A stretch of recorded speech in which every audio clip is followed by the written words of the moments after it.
reporting for LWN behind the Prince Edward County Courthouse, where the free health clinic went to go ask for money from the surrounding 7 counties so that they are able to stay open for individuals that do not have health insurance.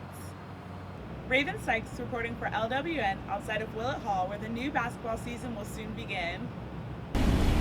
When it comes to college campuses and drinking, many students blame their actions on the alcohol. But what happens when those actions cause life-threatening situations?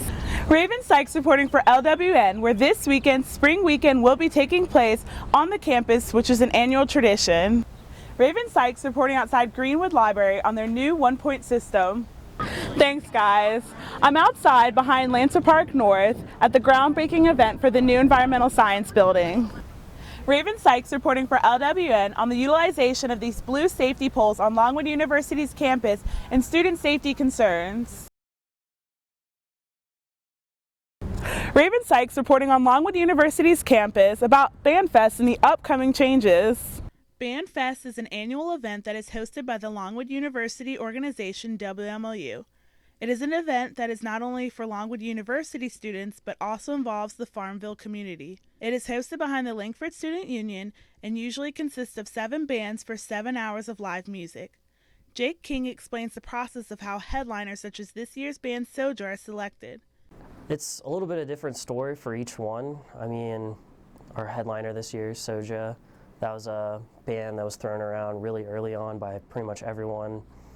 And we worked with the booking agent who helped us get the right price for them. They've been requested for years. With some of the other ones, it was kind of, we were given a list of bands that were available and went through a couple of votes with our committee and just made sure that everybody liked them. However, with Longwood University having plans to expand the campus, as stated in their Master 2020 plan, there will be construction underway where BandFest has been held in the past.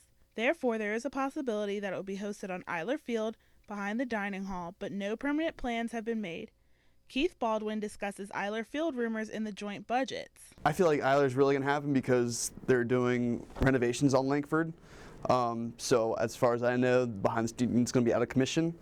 Again, that's just tentative, of course. You know, the budget stuff, however, we are working with LP. I'm in charge of the budget. We're working with LP. And we're going to be proposing a joint budget, hopefully cutting down on some funds like security and staging for BandFest, and then getting more funds somewhere else where we're going to need it. Student Government Association, or SGA's treasurer, Alex Julian, was unable to meet with us face-to-face, but he did reach out to us and let us know that SGA will be allocating around $9,000 for the event for necessities such as stages, lights, and security. In a little over a month, WMLU will be hosting their BandFest where hundreds will come.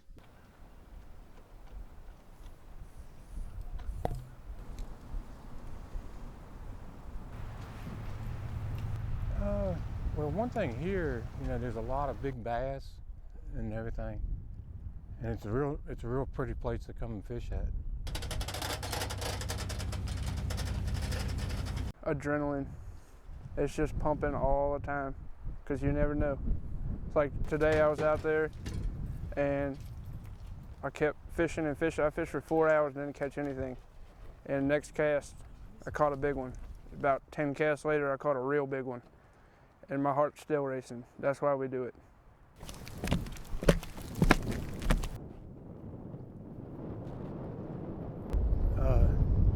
First thing, you got to keep a good eye on your rods, and you know, especially it's hard to do in you know, when it's real windy like this because they move. A lot of times you can see when they pull on it real quick, and that's when you set the hook. Biggest catch? Oh, 1993, I caught one 13.6, but all the big fish died. They just stocked this here 3 years ago.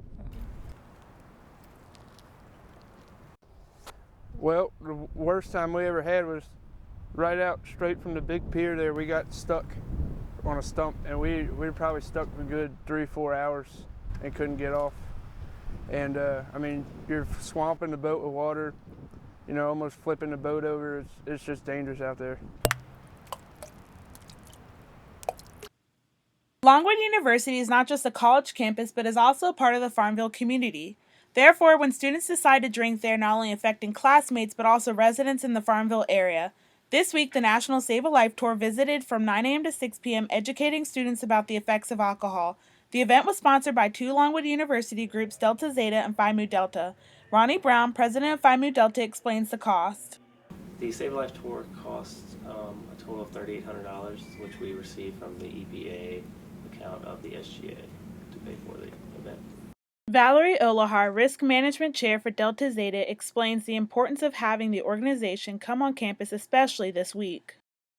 It's not a surprise. A lot of college campuses celebrate Halloween, so we thought that would be appropriate to raise awareness of the effects of alcohol during this week in preparation for this weekend.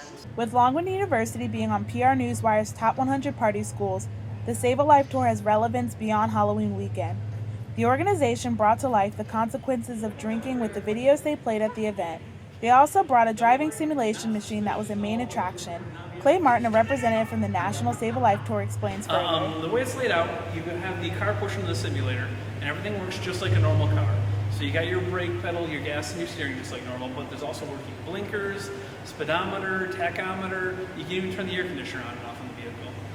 Up in the simulated world, you got your side and rear view mirrors, one on each screen. The three screens that wrap around you give you over 180 degrees of viewing angle, so that way you can watch out for other drivers on the road, some of which will be bad drivers. As you're driving along, we also have a thing that will announce DUI level increasing. That's where we put a delayed reaction into the brake pedal, the gas, and the steering. The higher the DUI level, the longer that delayed reaction gets, because when a person drinks, they get that same delayed reaction. When a person completes the simulated driving, Martin gives them the end result, such as how many curbs they went up on or how many cars they scratched. The individual also receives a fact sheet and a bracelet to remember the event. Ravynn Sykes reporting for Channel 365 News. Back to you at the studios. Warning, some of the photos may contain sensitive material. Yesterday at approximately 4:50 p.m., a deer was spotted trying to break into Ruffner through the back steps. Reports from eyewitnesses say the deer was banging its head on everything in that area for approximately 15 to 20 minutes.